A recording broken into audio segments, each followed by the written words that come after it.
You're listening to the Greeks Gridiron, live with Ethan Haristodoulou. Hello again, everybody, and welcome back to another edition of the Greeks Gridiron. I am Ethan Haristodoulou, and talk about a wild weekend in the USFL. The entire league, you could just take power rankings from last week and throw them right out the window. A lot of changes being made. I think the power structure of the entire league shifted. I mean, you have so much uncertainty now with the way things wrapped up this past weekend, and I love it. This is the exact type of thing I wanted to see for Season 2 of the USFL, and while it felt like some teams were kind of like staking their claim as the definitive team the first couple of weeks, week number 3 just completely threw that book right out the window and started writing a new one, and I love it. This is the exact type of thing we needed in the USFL for season number 2, and I cannot wait to break down these power rankings with you all. So make sure you comment in the comment section down below. Let me know, what is your power rankings now coming out of week number 3? How does it look? How has the shape of the league changed in your eyes? And we'll start things off as we release them in pairs with number 8 and number 7. At the very bottom of the league begins the Memphis Showboats at number 8, and then the Philadelphia Stars at number 7, taking a dramatic fall down the power rankings. Starting with the Showboats here, a little bit more of a competitive effort this week, at least offensively from them, going up against the Houston Gamblers, but ultimately coming up short in the final seconds. And I mean, while the offensive stuff was nice to see from them after dropping no points at all, except for the 2, which was credited to the defense because it was a safety last week against the Stallions, the defensive issues of this team are probably the biggest issues of this team. They are currently the absolute worst defense in the USFL right now. They're allowing 33 points a game, which is at the bottom by 2 points in the league, and it just doesn't feel like they can really get it together. Whether it's missed assignments, confusion, or lack of communication, things just being misread. I mean, you don't have to look any further than the very last touchdown that the Gamblers scored on them, where the cornerback clearly thought he had safety help, and there was no safety to be found as Hall basically walked into the end zone for the game-winning score for the Gamblers. There is a lot to be unhappy with as far as the defensive side of the ball goes over there in Memphis. It just feels like they're really struggling with their scheme, and it almost feels like they don't have a game plan every week. It's just like, we're going to try to see if we can outscore our opponent, and if it kind of was like that in weeks 1 and 3, it obviously did not work in week number 2, but they've got to figure things out on the defensive side of the ball. I don't know where they need to start, but they have a lot of work they need to do. The pass rush, the coverage, I mean, where players are alignments, like, I don't know, whatever you need to look at it and try to figure out where you're going wrong. Maybe it's just Todd Haley and the defense that they're deploying over there. I don't know, but this is back-to-back weeks now where Todd Haley's fighting with the coach at the end of the game. Not a great look. If you're a Memphis Showboats fan, you probably hate to see that. But I will end it with a positive thing. Quarterback Cole Kelly looks like he might have brought a little bit of life to this team here. Exciting stuff to see from him. Wasn't necessarily like the most out of this world type of game, but it was definitely something to look at and go, okay, at least we have something going on offense right now to feel good about. And Cole Kelly looked pretty solid, I will say that. And then the Philadelphia Stars at number 7. The offensive line is probably the biggest story for this team right now. The issues appear once again after getting completely steamrolled by the Panthers last week. They allowed a ton of pressure this week, 3 more sacks. The run game literally just disintegrated into thin air. They basically ran into a brick wall for the entire 60 minutes of this game. He had 18 carries for 18 yards through the entirety of the game. You just cannot look at this offensive line and feel like, even if it's Case Cookus or somebody else behind that offensive line or your running backs, you cannot look at that offensive line and think we can deploy a successful game plan. That has got to be figured out right now, and they need to be looking and trying to, and picking up the phone and calling some people right now, especially now that the draft has gone by in the NFL and you've had all the majority of like the undrafted free agent signings go, or not majority, but a large number of them go down. This is where, if you're the Philadelphia Stars, look around for some offensive linemen that are still hanging out there, floating around, that maybe aren't receiving phone calls, or just you start calling people, because it needs to get figured out. Because I don't think it matters who's under center. I don't think it matters who's lining up in the backfield. Until they figure out these offensive line issues, this Stars team is drowning quickly. I will say, though, the defense, and it was against the Maulers' offensive line, so, take it with a grain of salt, but it looked solid. 5 sacks, great game for them. They had 0 the first 2 weeks of the season, so great for the defensive line. They were getting into the backfield too, stopping some run plays here and there.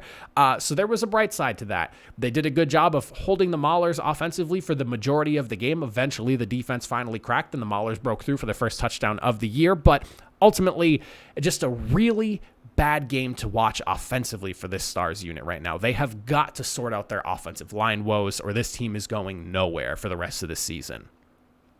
Moving into our next 2 teams now, we're looking at number 6 and number 5. At the number 6 spot, we just mentioned them, the Pittsburgh Maulers, and then at number 5, we're looking at the Houston Gamblers. For this one here, when I was deciding between these two, because I was kind of weighing who I wanted at 6 and 5 between these 2 teams here, it ultimately boiled down to I just like what the Gamblers are doing on offense a heck of a lot more than what I like from the Maulers. I will say this, the Maulers defense, absolutely phenomenal, probably the best one in the league right now. Completely neutralizing the Stars' run game. I had mentioned it before, 18 carries for 18 yards is literally 1 yard per carry. They just flat out demolished the Stars' offensive line. The defense had 3 turnovers in the game. It was a beautiful performance. Hopefully Reuben Foster's okay. It looked like he got shaken up towards the end of that game. I really hope it's not anything serious for him because he has been an absolute force on that defense, and I think is a large reason why they have been as good as they've been on defense. But on the offensive side, Troy Williams, the quarterback, looks like he might have brought a little bit of life to this offense here. His dual threat ability seemed to be a little bit of an issue, and or not an issue for them, but for their opponents. And I really like what he brings to this offense, which is just a little more pizzazz and a little more uncertainty for the defenses, because now you have to account for a mobile quarterback, and it's not just necessarily let's get after this Maulers offensive line, which has not really looked good. They let the Stars notch 5 sacks this past week. The Stars had literally 0 going into this game here. So for them to continue to struggle the way they have, even in the running game too, it's not really great. And at one point, I heard the commentary team say that the offensive line looked a lot better this past week. Hard disagree. Did not think anything looked good. Not anything. I don't want to say anything, but did not feel like they were doing very well. They looked about as bad as they have the entirety of the season. If they can work on these offensive line issues, again, the defense has been phenomenal. Probably the best one in the league. If you can get it together on offense, again, another team with offensive line woes, you'll be in some really good positions to potentially win games and also upset games. And I really like the Maulers' chances if they can just get their offense together. It feels like they might have found something at quarterback, clean up the offensive line play a little bit, and you're in business, because defense at the end of the day does win championships. I believe that. I'm a firm believer in that, and I think they can get the job done if they can get a little more continuity on offense. For the Gamblers, for a team that could not help but give the football away, they finally were able to protect it with just 1 turnover this week. That's fine. It's going to happen. You're playing football. A mistake here or there happens. You throw a bad pass, accidentally cough up the football once. So be it. It happens. No team is perfect. 1 turnover for a team that felt like they were averaging 5 turnovers a game, which isn't too far off from what the number actually was. Kenji Bahar looked really solid, 22 with 36. He had 235 yards, a couple of touchdowns, and interception. Like I said, the 1 lone turnover the team had. Running back Mark Thompson made his season debut, and he looked like the workhorse running back that he was for this team last year. He had 21 carries for 81 yards, couple of touchdowns. 3.9 yards per carry is not necessarily the most impressive number line for average, but I will say he looked like the running back that you wanted him to. Paired with TJ Pledger, I think this running back group can be really, really good, and they're an excellent 1-2 punch combination together. Defensively, though, this team continues to show its flaws. They have a really hard time, stopping teams altogether, but just keeping them out of the end zone at that. They're the second worst team in the league right now. They've allowed 31 points per game. You have got to buckle down on defense and be able to just stop a drive or two, or even hell, just, force field goals at the very best, or at the very least, just, force field goals. You got to get something going on defense. That's another one of those things where it's like this team could be a lot better if just the other side of the football that has been struggling could catch up to the other side of the football that's been pretty good for the most part, barring turnovers. But for the Gamblers right now, I think they're heading in a good direction. If they can clean up the turnovers, and honestly, if you take away some of their turnovers from the last couple of weeks, the Gamblers have an argument to be 2-1 And who knows where their first game could have gone had they not had, 4 turnovers in that game as well. This could be a very different conversation we're having about the Gamblers right now. It's really only been the turnovers that have ultimately killed this team. If they can keep playing clean football on offense, Gamblers have a shot to make some noise, maybe a little bit later into the season. Looking at the next 2 teams now, we're going into number 4 and number 3, and this is where a lot of changing is going on in these power rankings here. Coming in at the number 4 spot, taking a little bit of a fall from grace after a lot of people were hot on them, and I was definitely one of those people, is the Michigan Panthers. And then at number 3, jumping up a couple of spots from 5 to 3, is the New Jersey Generals. Now, starting with the Panthers, quarterback Josh Love, starting to look more like the quarterback Josh Love that we knew from last year, getting benched during the game. Carson Strong ended up coming in, leading to a scoring drive. He ended up going 4 for 9, 62 yards and a touchdown. Trey Quinn continues to look like the de facto guy at wide receiver there. Running game was not necessarily the greatest this week as well. I will say that I feel like the heart and soul of this offense is Reggie Corbin.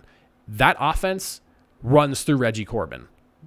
I guess pun intended on that one there. If you don't have a healthy Reggie Corbin, this offense is going to be stuck in neutral. So I will say that is one thing that I've clearly learned from this, is that this offense will go as far as Reggie Corbin is basically going to be able to take them, at least at this point. Unless Carson Strong, maybe, with a week as the number 1, getting time with the first team and, getting reps and whatnot in practice, maybe that helps him.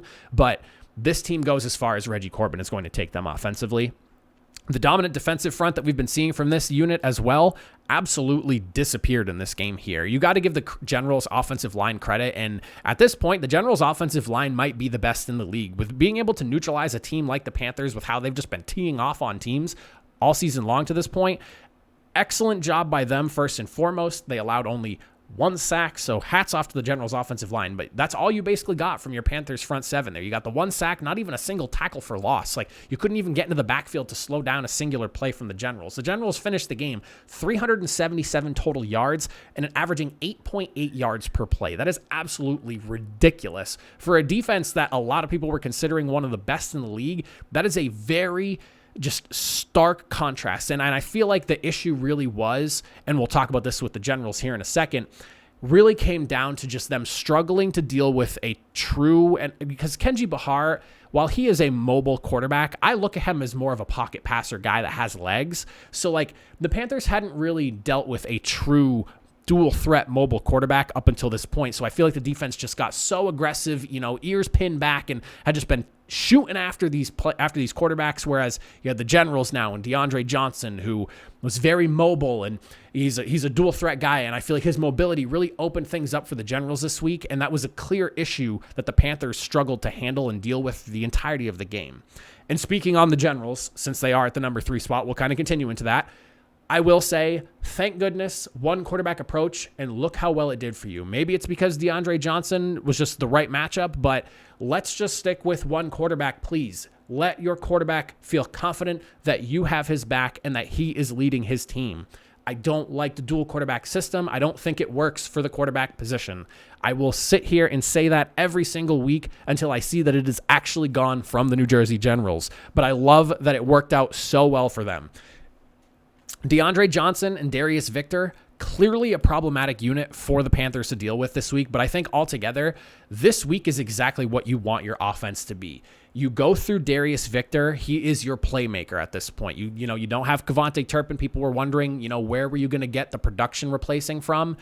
It looks like it's going to be Darius Victor, and he was really good last year. Offensive Player of the Year good, but now he is going to have to be the guy. He has to be the league MVP for your team this year. If you want to make it back to the playoffs and make a true run for the North, I think now this offense lives and breathes through Darius Victor, just like it kind of did with Kevontae Turpin last year and how effective he was as a receiver for the team. Obviously, MVP of the league last year. The defense, really good game by them. Talk about shutting down an offense that had looked really good the first couple of weeks. Listen to the stat line. I mean, you got 2 sacks, you have 5 tackles for loss, 1 interception. The most impressive number, 10 passes defensed. You were giving the quarterbacks, both Carson Strong and Josh Love, an absolute workload to deal with all game long. They were not letting passes be made easily. It was a grind for these quarterbacks to get it done, and you have got to give this defense credit. The Generals are getting hot right now. They looked a little bit off after their first loss, and then after that, since then, we're starting to really see them kind of figure out what they are offensively and get into a rhythm here. Last week, I feel like you kind of saw it in the back half of their game against the Maulers dealing with a really tough defense. And then this week, you're going up against another good defense, but it's clear you really kind of figured out what you're doing. Excellent play calling. You clearly have figured out who your stars on your offense are going to be and where this offense is going to go through. And I think that the Generals right now, trending in the right direction, if they can continue to play clean football and stick to your strengths. You have a really good mobile quarterback with a really good running back. Focus on your running game. Threaten the defenses with the mobility of your quarterback. Use some of that play action. It's going to open things up. They have a real good recipe for success in New Jersey. You just got to stick to it and get rid of the 2-quarterback system. Stick with DeAndre Johnson until the wheels fall off, and then we'll go from there and talk about swapping him out with somebody else. As for the number 2 and number 1 spot at the very top of the league, going to 2 teams in the South Division, a big flip-flop here. At number 2, we have the Birmingham Stallions, and at number 1, my New Orleans Breakers. I'm trying not to be a homer about this one here, but I'm pretty excited to see them 3-0. And to help you guys understand this, I literally picked against the Breakers this week. I thought the Stallions were going to potentially demolish them. I was a little bit worried about this, if I'm being completely honest. I do my best to not be a homer about picking when it comes to the Breakers or just like any team I root for in any sports in general. And while I was really enjoying watching the Breakers do their thing, I was very concerned with how good the Stallions team had looked through 2 weeks, and I really did not know what to expect. And it was either going to be that the Breakers just had the benefit of playing a couple of lesser teams, or I wasn't sure. And this game gave me some true belief in what the Breakers are doing over there. We'll start with the Stallions first, though, before I sit here and just kind of gush all over my Breakers. But the Stallions offense and defense, quite honestly, had a bit of a comeback down to earth moment this week. I would say the defense far more than the offense did. The offense was like about average to above average, where your defense was kind of like average to meh, just because you had a really hard time dealing with what the Breakers are doing offensively. I will say this, Deion Kane deserves all the praise in the world for starting out that game on fire the way he did. I love Deion Kane. He was on the Indianapolis Colts for a while. If you didn't know, I root for the Colts. But that was like, to see him come to the USFL and have him find success over there in Birmingham is awesome for me. Love seeing him do well. I hope he ends up turning into more than just their return man over there, because I think he's a really good wide receiver, and I think the Stallions should really try to utilize him some more. But Deion Kane, 82-yard kickoff return for a touchdown to open things up. That is some good special team stuff right there. And that's exactly what you want. And that's like what you want and what you've come to expect from the Stallions team, where they're really good on offense, they're really good on defense, and hell, they can even get it done on special teams. Like this, the Stallions are one of the, if not the most complete team, but do I think they're the best team right now? Probably not.